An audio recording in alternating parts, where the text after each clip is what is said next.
Doctor Yunus দায়িত্বভার নিলেন। ভারত থেকে নরেন্দ্র মোদী শুভেচ্ছা জানান, কী বলবেন এই বিষয়ে? সর্বপ্রথম ফুরফুরা দরবার শরীফের তরফ থেকে বাংলাদেশে 3 মাসের জন্য সরকার গঠন হয়েছে এবং প্রধানমন্ত্রী পদে শপথ নিলেন ডক্টর ইউনূস সাহেব। তিনাকে ফুরফুরা দরবার শরীফের তরফ থেকে মোবারকবাদ ও শুভেচ্ছা জানাচ্ছি। বিশেষ করে আমরা বিগত বেশ কয়েকদিন ধরে যেটা দেখলাম, বাংলাদেশের যে আন্দোলন, যে প্রতিবাদ, যে তোলপাড়টা হয়েছে, একমাত্র দেশের জনগণ নিজেদের বাঁচার জন্য, নিজেদের শান্তি সম্প্রীতি রক্ষার জন্য তারা লড়াইটা করেছে। আজকে তারই ফল এক সরকারকে পতন ঘটিয়ে আর এক নতুন সরকারের শুভ সূচনা করেছে।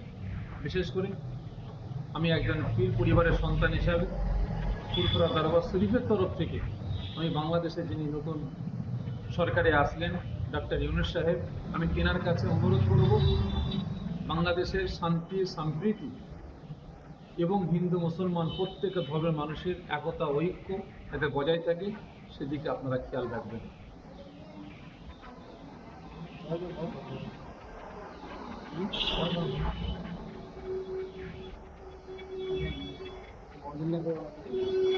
বলে দিন না যে ওনার তো শ্বশুরবাড়ি আমাদের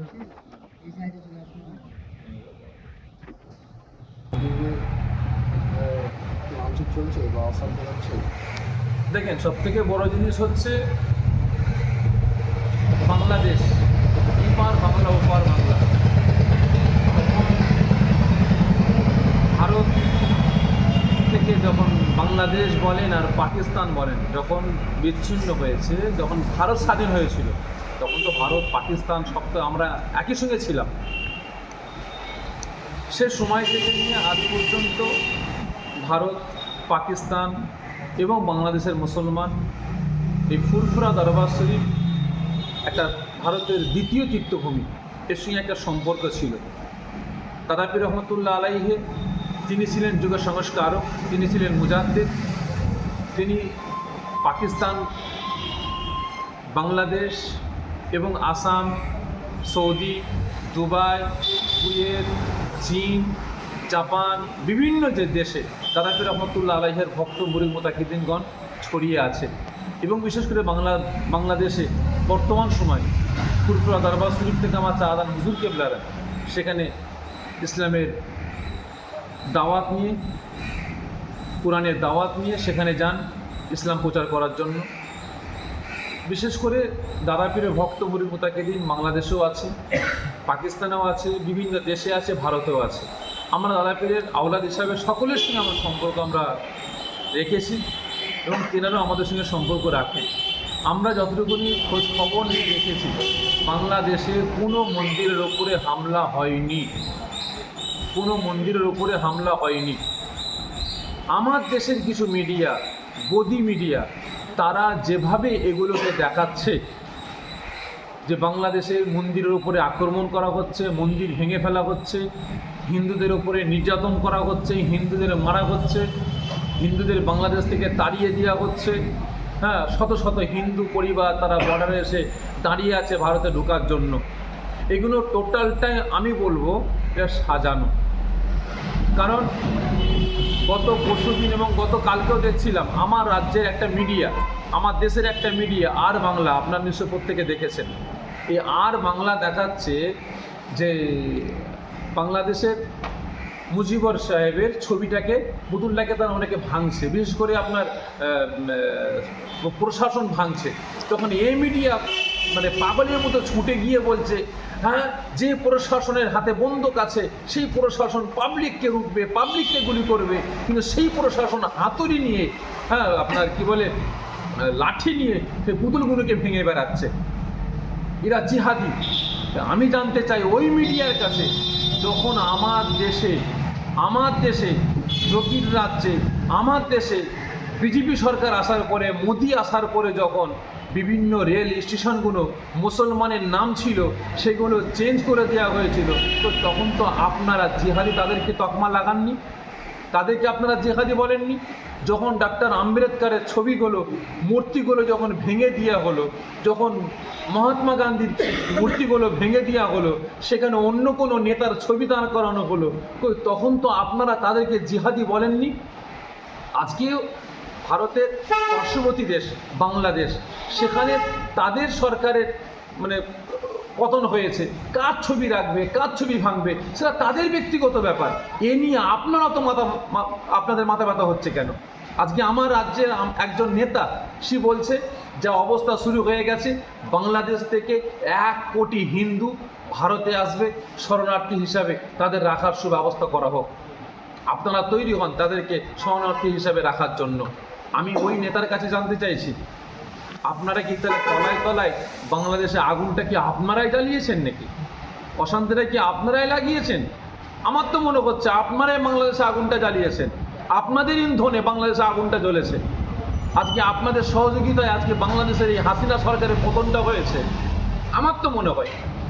কারণ আপনারা সেখানে নিজেদের ব্যক্তিগত স্বার্থ সিদ্ধির জন্য এই বাংলায়, এই ভারতের জমিনে হিন্দু মুসলমানের একতা, ঐক্য, ভ্রাতৃত্ব নষ্ট করার জন্য এতদিন ধর্মকে নিয়ে রাজনীতি করেছিলেন। আপনারা কিন্তু সুরাহা পাননি, আপনাদের গদি আস্তে আস্তে জিরোর দিকে নামতে আরম্ভ করেছে। আমার তো মনে হয় নিজেদের গদি বাঁচাবার জন্য, নিজেদের স্বার্থ সিদ্ধির জন্য এই বাংলার জমিনে এবং ভারতের জমিনে হিন্দু মুসলমানের সম্পর্ক নষ্ট করার জন্য উপর বাংলায় আগুন লাগিয়ে দিয়ে সেই হিন্দুগুলোকে তাতিয়ে দিয়ে আজকে ইপার বাংলা আপনারা হিন্দুদেরকে তাতাচ্ছেন। ওপার বাংলার হিন্দু ভাইয়েরা নিজেরা বলছে, এখানে হিন্দু মুসলমান ভাইয়েরা এসে, মৌলানা সাহেবরা এসে, ইমাম সাহেবরা এসে, ছাত্ররা এসে, মুসলমান ভাইরা এসে আমাদের মন্দিরগুলো পাহারা দিচ্ছে, আমাদের গির্জাগুলো পাহারা দিচ্ছে। এখানে কোনো মন্দিরে আগুন জ্বালানো হয়নি, কোনো মন্দিরে ভাঙচুর করা হয়নি। আর আজকে আমার রাজ্যের মিডিয়া, আমার দেশের মিডিয়া যেভাবে প্রতিবাদ করছে, যে বলে বেড়াচ্ছে যে বাংলাদেশে হিন্দুদেরকে মেরে ফেলা হচ্ছে, হিন্দুদের কেটে ফেলা হচ্ছে, আজকে আমার রাজ্যের হিন্দুদেরকে তাতানো হচ্ছে। গতকালকে দেখছিলাম হাই কমিশনের, বাংলাদেশ হাই কমিশনের এক দল হিন্দু ভাইরা গিয়ে সেখানে প্রতিবাদ শুরু করে দিয়েছে, ঘিরাও করে ফেলেছে যে বাংলাদেশে হিন্দু ভাইদের অবিলম্বে তাদের বাঁচার সুযোগ করতে হবে। অবশ্যই আমি একজন পীর পরিবারের ছেলে হয়ে, একজন মুসলমান হয়ে আমি উপর বাংলার মুসলমান ভাইদের কাছে অনুরোধ করব, যতগুলো হিন্দু ভাই যারা বর্ডারের পাশে এসে দাঁড়িয়ে আছে তাদেরকে ফিরিয়ে নিয়ে যান, তাদেরকে আপনারা থাকার সুব্যবস্থা আপনারা করুন। আমিও দাবি তুলছি, কিন্তু জানতে হবে কারা দেশ থেকে পালাচ্ছে, কারা শরণার্থী হিসাবে ছুটে আসছে। যখন আমার রাজ্যে ইলেকশনটা হয়েছিল, যখন আমার রাজ্যে ভোটটা হয়েছিল, যখন আপনার সিপিএম হেরে গেল, তৃণমূল আসলো, যখন আসার পরে যেভাবে মানুষের ওপরে নির্যাতন শুরু হয়েছিল, আইএসএফ বলুন, সিপিএম বলুন, কংগ্রেস বলুন, একের পর এক তারা নিজেদের জীবনকে বাঁচাবার জন্য এ রাজ্য ছেড়ে কেউ দিল্লি, কেউ মুম্বাই, কেউ গুজরাট, কেউ আহমেদাবাদে তারা আশ্রয় নিয়েছিল। তারা তো অন্য অন্য রাজ্যে গিয়ে বাঁচার তাগিদে তারা পড়েছিল। তখন তো আপনাদের মতো মিডিয়ারা একবারও তো বললেন না যে শরণার্থী হয়ে তারা এক রাজ্য থেকে আর এক রাজ্যে ছুটে যাচ্ছে।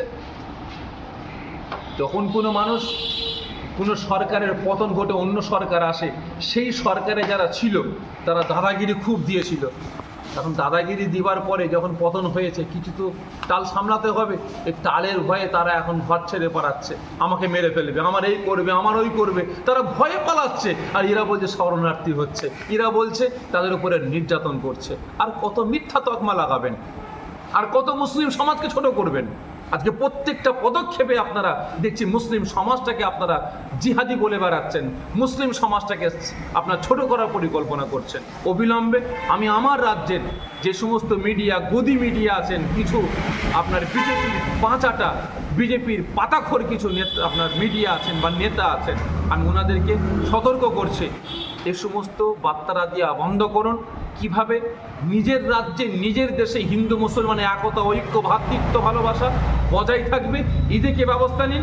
এবং অন্য দেশে, আমাদের ভারতের পার্শ্ববর্তী দেশ বাংলাদেশে কীভাবে শান্তি বজায় থাকবে, হিন্দু মুসলমান কিভাবে এক হয়ে কাঁধে কাঁধ, হাতে হাত মিলিয়ে বসবাস করবে, তার সুব্যবস্থাটা আপনারা নিন। যেমন মোদিজি গতকালকে শুভেচ্ছা জানিয়েছেন ডক্টর ইউনূস সাহেবকে, আপনারাও প্রত্যেকে শুভেচ্ছা জানান এবং আপনারাও এখান থেকে দাবিটা তুলুন যে বাংলাদেশ শান্তি যাতে ফিরে আসে, এই দাবিটা আপনারা